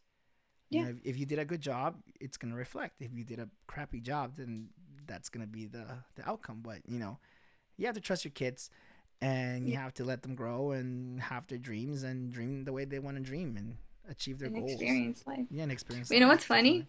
While I was in school and I was away from home, like I knew I couldn't like do a lot of the things. I never went to a party, even though they were like happening right next to my apartment, right? Yeah. But most of my mistakes have happened when I'm home. So See what I mean? it's like it can happen anywhere. Exact. Yeah, that could happen anywhere, and so that's just another stressor for your health, Yeah, emotionally, mentally, right? Even spiritually. People tell you the exactly. stress, like, yeah, I know. I think, and you'll probably relate to this. They, especially if you're a leader, they want you to be perfect all the time. No, you can mess up. It's okay for you to mess up. It's part of life. Yeah. We're not perfect. You can mess up. You know. So it's just being okay with the fact that you're not perfect. Hmm. That's it. And people gotta Yeah. understand. And, that's why I think that what you're doing is amazing because we don't really see that many Christian people bringing awareness to mental health. Like it's something that we don't really talk about, Yeah. and we need more of that. I man, a lot of people, it's so taboo sometimes in church Mhm. about mental health. That, like, Mhm. oh, like there's that scripture, and I'm gonna murder this right now. I'm gonna, not to get too religious on here, but Mhm. there's that scripture where Jesus is coming down with three of his disciples, and the other ones were dealing with a person who was dealing with a demon, right? And the Bible says that he had like a suicidal demon, basically what he was. And so a lot of people in the church um, say that that was a mental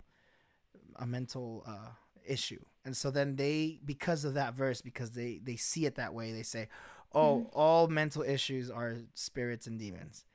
And then I'm like, I cringe so much, because it's like, have you ever sat down and read a biology book and Mhm. see how the body works, and see that some things aren't demons, that some things are real, that people deal with in their lives, and you Mhm. can't just say, oh, that's a demon, let me pray for you. I believe in prayer, but there's some stuff that, no, it's real, people need to deal with, you know Yeah. and so it's so taboo. And I wanted to do this for the podcast, because I know, especially Latinx, we don't talk about mental health in our families. Mhm. We just say, get over it, Mhm. keep pushing, or get over it, and no one takes the time to talk about mental health.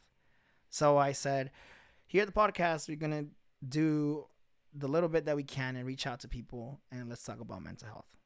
And people are loving these conversations with Mhm. Evelyn and Anna, and I'm sure when this gets published, they're gonna love listening to this, because we're bringing so much realness to the conversation, because it's stuff Mhm. that we've gone through, we've lived. And so Yeah. mental health should never be taboo. because I feel like there's so many people out there that they should be getting help, that they aren't getting help because they're afraid to speak or they're afraid to be judged. There's nothing wrong with having mental illness or suffering from mental issues. It's just part of life. It's part of life. Stuff that we have to And go just, through. you know, like we talked about earlier, our brain is an organ. Hmm. So just like every other organ gets sick or it hurts, your Yeah, brain can also suffer from any illness too. Maybe you won't have the same type of like joint pain. You won't exactly. it won't show like the signs won't be the same, the Hmm. symptoms won't be the same, but you can also get sick. Yeah, And we definitely. also need to take care of our brain, and that's why it's so important. Yeah, and going back to that, people see it so taboo, especially the Christian community, Latinx Mm-hmm. communities. We see it so taboo that it's like, oh, you can't talk about that, or if someone goes and sees a physician or a psychiatrist or a counselor, they're already like, oh, you're weak because you did that. No, they're not weak. They just need someone to talk to, and it's perfectly fine for them to Mm-hmm. seek help. I'd rather someone seek help than to have someone take their lives. Exactly. I rather, and I always tell people, you can call me whenever you want, text me whenever you want, and I'm pretty good at that. Because I've had people tell me, bro, are you the type of people that tell people that call you anytime and then you don't answer? No, I usually answer, unless I'm like Yeah. something happens, I don't answer. But I've had people call me 3 in the morning, 4 in the morning, dealing with stuff, and I'd rather you call me and me help you in whatever way that I can than you to harm yourself. You know, because this stuff should not be taboo. It's stuff that happens every day and stuff that people deal with every day. Mm-hmm. You know. You know, it's sad because I actually see it a lot with my patients, especially with Hmm. my, with my Latino, like older patients. Yeah. When you offer them, like resources for like a therapist that you can tell that they clearly need it, they're like, oh, no estoy loco. I don't need that. Yeah. You don't have to be It crazy to is see a just like, psychiatrist. no. No, we need that help, but we've been conditioned as a race, as a community, that if you see a therapist, you're crazy, you're a lunatic. Mhm. No, no, that's not what that means. That's Yeah, not and what that's that why means. I really think it's like our job, like Hmm. since we have this knowledge and we do have these resources, we have to educate our people, like Definitely, to start gaining those healthy habits. definitely, yeah. We said exercising, like explaining to them the benefits of exercising, changing our diets a little to be a little Yeah, healthier, sleeping better, just our relationships too. yeah. How can we be more open and more accepting Hmm. towards each other Definitely, and yeah. being there for each other too? Be less judgmental of other people's Mm-hmm. problems. Be a good starting point. As a writer, I would say, and I think I haven't chimed in. I've let my guests do the talking, but I one of the things that I recommend that helps me a lot is write my feelings Mm-hmm. down, or my emotions down, Mm-hmm. or my thoughts down. Sometimes that helps me clear my mind, my heart, because maybe I can't express it to somebody, but at least I'm putting it on paper. You know. I remember one time, and I was going through really bad depression. One of the things that helped me cope was whenever I was feeling down, I would have a lighter in my room. I had a notebook just like this one, and I would write down what I was feeling or what was making me sad. When I was done, I would rip it off the Mm-hmm. paper, crumple it up, and light it up on fire. And it was Wow. I saw it as therapeutical because I was legit like taking my feelings of sadness and or that negativity that I was going through, taking it in, write it Mm-hmm. down, and burning it. And that was kind of like a symbolism of like I'm taking the fight on, and I'm not gonna let this feelings control me. And it helped me Mm-hmm. a lot. And I've Wow. actually told people do that. Write it down and burn it, and Mm-hmm. it's freeing. It really does help. That's Yeah. that's another thing you guys could do. It helps. Something that helps me is just spending time by myself. Yeah, it's Especially perfectly just fine to like be by being yourself alone. too. Don't Yeah. please don't talk to me when I'm trying to clear my mind, Oh trying yeah. to get in my zone, or talking to people. So I can be both, ends Yeah. of the spectrum. I I'm I either just just think like super quiet or I yeah. need someone to vent to. I think there's two ways. That we all have that. Sometimes you need to be Mm-hmm. alone. Sometimes you need to be alone. Sometimes you need to be with somebody to help you. Yeah. But when you're alone, it's okay to be alone. You know, people freak out when you're alone, and you're a loner. No, it's okay to be alone. Sometimes you need to be alone. alone with your thoughts, alone with your feelings, so you can decide for yourself what's important and what you need to let Hmm. go of. So no, it's perfectly fine to be alone. Yeah. Some of my And you know, I that's something that I've been, sorry, no, I would that's just say something that that. I've been, Go ahead. you go. I was gonna say that sometimes some of my greatest breakthroughs are when I'm alone. Hmm. That I have like, oh, like an epiphany. Like, okay, I gotta do this. Okay, I gotta do that. It's clear now. Because sometimes you Yeah. have so many people telling you like stuff, and then you don't know what's you and what's other people's opinions. When you're alone, you can decide that for yourself. Okay, now you go. Exactly. Because I cut you off. But just adding something to that, I think that I don't regret, even though I was young, I don't regret not listening to people. Mm. Like with the decisions I made throughout my Mm-hmm. journey, I Mm-hmm. think that I followed my purpose and I listened to God as much as I could. Of course, it was not perfect, but I'm Yeah. so thankful that I didn't listen to those voices that were like, "You can't do that. You're not No. good enough." Yeah. So yeah, I So completely agree with you. last week I got a notice that I made it into the president's list of honor, which I had never thought. I've always dreamed of getting into the Oh, dean's list of honor and getting into the so proud of president's. you. Thank you. I was proud of myself. I was like, yes, I did it. And it made me realize how many people talk me down of like, why are you gonna be a writer? What are you gonna write about? Books are stupid. I'm like, books are stupid for those that don't read books. No, you have Books so are much to knowledge. learn by reading. Books are I knowledge. think books So are so beautiful. yeah, no, yeah, Like, yeah, definitely.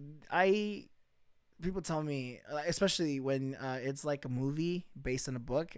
I'm gonna watch I'm gonna read the book first before I watch the movie, because I think that's the source and that's better. Like the Hunger Games. Remember when that came out a while ago? I I love read those. the I read the books before I watched the movies, and then I'm the Wow. type of person of like, that wasn't in the book, but like it's in the movie. You're It's like different. page 500. Yeah, yeah, yeah. I'm like taking notes. This wasn't in the book. I did the same thing with Game of Thrones. I don't know if you know about that show. I did the same thing with Never. that. I'm a big comic book nerd. I've read so much comics, and so with Marvel, that's what I do. And I mean, Hmm. you're a fan of the podcast. Thank you. And you probably Yeah. heard me break down with my friends about Star Wars and Marvel. And Hmm. the reason why I can do that is because I've read the comics, I've read the books, Yeah. and so I'm super judgmental when something changes and stuff like that. But it's because that's why books are amazing, because when you read books, you can picture for yourself something, and Hmm. and you get your mind wandering and imagining so much stuff, and that's your imagination. There's nothing better than your imagination. But you not know only that, it's beautiful that you can enter someone else's mm-hmm. perspective, someone Yep, else's mind. that too. Like it just opens up so many different like doors to, Mm-hmm. like you said, to wonder and imagine and see different things that you didn't see before. So it was what I was talking about earlier, being a writer. See, that's the thing that we Hmm. look for, we strive for, to get you to do that. Hmm. Because I can, like, for example, I mean, you've read so much books on biology. When you read a biology book, can you completely imagine the picture that you're reading? No, because those are books and information. You know, Boring. they're super boring. Say it. It's Let's just say okay. it. They're boring. I didn't write them. They're super boring. But I mean, the information is essential for someone like yourself that went into the medical field. You needed that information. But And you know for what's crazy? A lot of the uh, times you don't even have time to actually read those that is textbooks. true. That is so true. When I was doing biology, that was the thing. I remember the teacher would say, you got to read like 100 pages before you get to this lecture, and you go to the lecture, and it's like it's not even half of what you read, and it's just Yeah, no. pointless. So that's why I appreciate writers like you. Thank you. You know, like where I can actually be interested and actually learn. Because when I was reading those textbooks, I can tell you for sure I was not focused. I was not paying attention. No, So yeah. then I would have to go on YouTube and be like, okay, Yeah, someone no, teach it's me. true. And so, good writing or a good book pulls that from you. Hmm. It gets you to imagine. It gets you to feel. It gets you to be accountable, or not accountable, but to be devoted to that story. That's what good writing does. Yeah. And that's what, like, books like The Hunger Games do. You know, um, I don't know, Game of Thrones. they take you Lord of the Rings. I'm a big Lord of the Rings fan. I don't know if you've ever seen the movies. Um, I haven't. it's okay. No, they're not for everybody. They're not for anybody. It's all about dragons and dwarves and hobbits and stuff and elves. But, um, they're not for everybody. But the thing is that you can imagine, and so as writers, we like to pull you into those worlds that we've created, and if we can get you to imagine it and for you to lose yourself in there, like when I wrote this story about it was a love story that I wrote, and it was about and I made up some kingdoms, and it was like super stupid. It was super cheesy, and I was even myself. I was like, that's too much cheese, but I had to do it.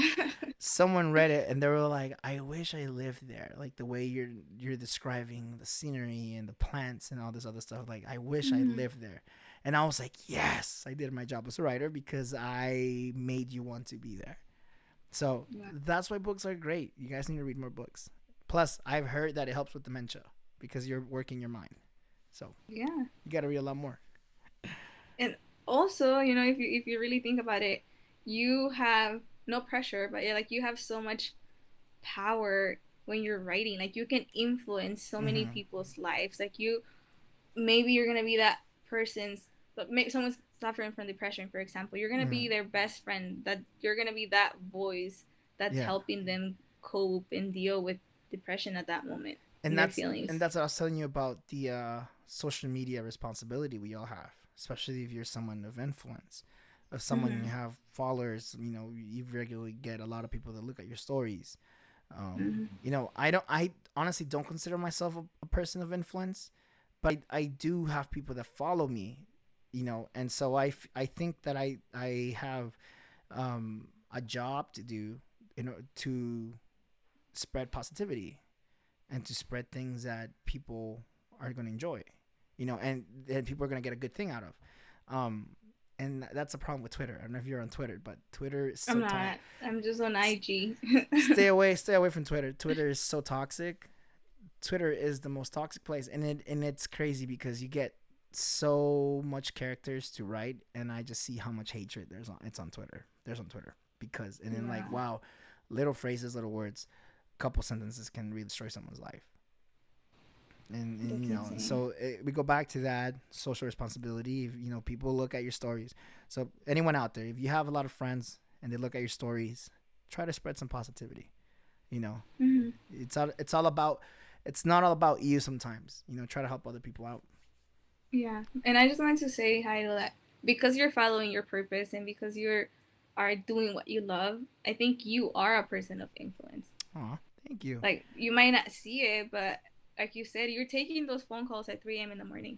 Yeah. No, and I just think that Yeah. I rather I rather help that person. Like I said earlier, I rather help that person than Mm-hmm. the next day learning that they're not there. You know. And so you have to. We just have to, going back to like the hatred in the world. Like we all have to do our little bit to change the world a little Mm-hmm. bit. Sometimes we sit here and we just demand people to do better. Why aren't we demanding ourselves to be better? It starts with us. It starts with Mm-hmm. ourselves. Yeah. Yeah. And it's a combination of everything. Like we just have to work on ourselves in every area possible that we can. Yeah, Again, if we try to definitely. connect it to what we talked about earlier, being healthy, exercising, building your circle, having those friends that are going to be there for you, but Mm-hmm. most importantly, doing that inner work. Like when I Yeah. go to sleep at night, how do I really feel Yeah. about myself? Do I feel accomplished? Did I really fulfill my purpose Oh yeah. for that day? And If we take small steps for and that. Mm-hmm. I can tell you this. Like I sleep. I don't sleep a lot because I'm busy. But the hours that I do sleep, I do find peace because I'm happy where I am, and I'm happy with the things that I'm doing, and I'm happy with the Mm-hmm. things that I'm accomplishing. And I think there's no amount of money that can buy that peace and that happiness of just like Yeah. knowing that you're doing what you love and that you're in a place that you're good. And no I hate. can be better. I'm Mm-hmm. gonna be better, but right now in this moment specifically, I'm good. And there's nothing Yeah. wrong with that. And no hate for people on social media, but a lot of these people that this like social media models that you see online, they're not happy with themselves. Yeah, that's true. And I say that because I've heard so many stories. Hmm. I've heard people say that, like, like you see them on social media having like this perfect life, but they're not happy. A lot of those people are alone. Mm-hmm. A lot of people are alone because they're surrounded with so many people that just want to take advantage of their image Yeah. or their persons, or of the people they influence. But in reality, a lot of them. I'm not saying everyone, all of Yeah. them, but some of them aren't happy, and sometimes they are alone. That's why you see a Yeah. lot of these people, take their lives, and Mm-hmm. and people then saying, "Man, I wish he would have reached out or she would have reached out." But it happens.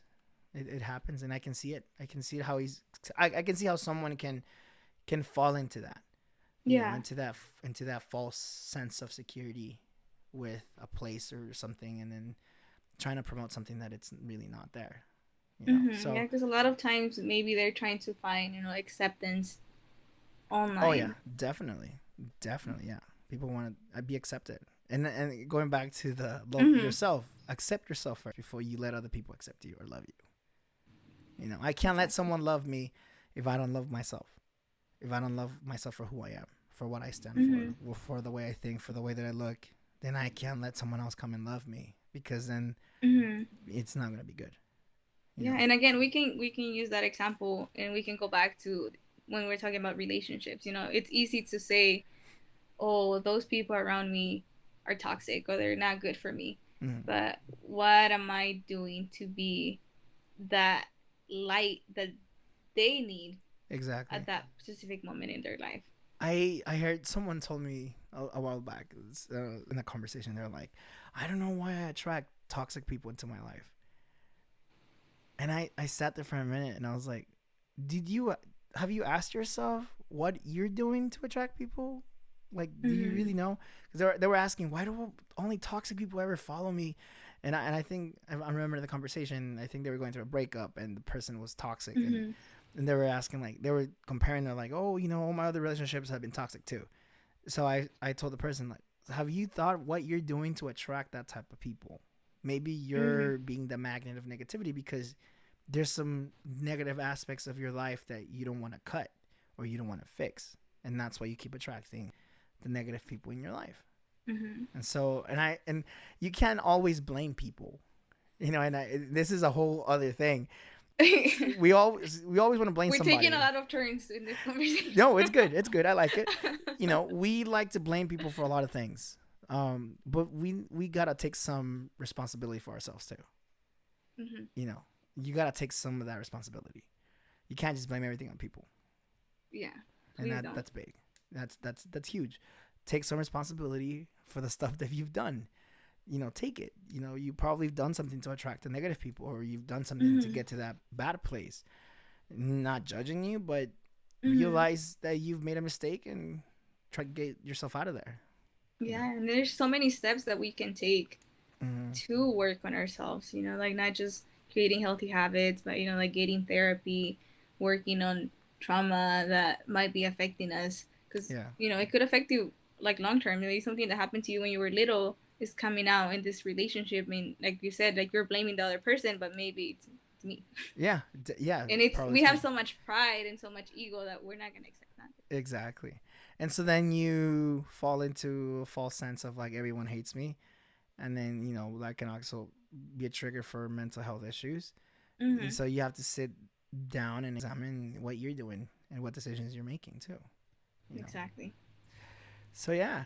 So Evelyn, I've had an amazing time talking to you. I once again thank you so much for joining me for this conversation and bringing your knowledge and your I'm proud to be called your friend. I'm proud of the things that you're accomplishing in the medical world, and I know you're gonna go higher and higher, and you're gonna do amazing things. And thank you for taking time out of your busy schedule. I know you probably could be resting right now or going on a hike or something, but you took some time out of your schedule to be here with us and talk about mental health and physical health and all this great stuff that we talked about. And thank you so much for that. Thank you for having me, Heido. I was worried. I didn't want to sound like a lecture. And I don't know if No, you saw me struggling at the beginning. I was like, I don't want to give too many facts. I'm not a textbook. no. This was good. It was But awesome. And I'm so thankful that I was able to hear your thoughts and you were able to share so much. because I learned so much from you. So Thank thank you. you for creating this platform. Thank you for everything that you do, No, and thank you for so your much. sense of style. No, thank you so much. I always tell people thank you for thinking of me as having style because I don't think I do, but thank you No, for you thinking do, of me you that do. I way. promise you do. Alrighty, so we're reaching the end of our conversation here at end this episode, and I just want to tell everybody out there, be happy, do something that makes you happy, find your journey, and along the way, try to help other people. So I will see you guys next time. And Evelyn, once again, thank you for joining the In Between Thank podcast. you. Have a good one, everyone. Take care.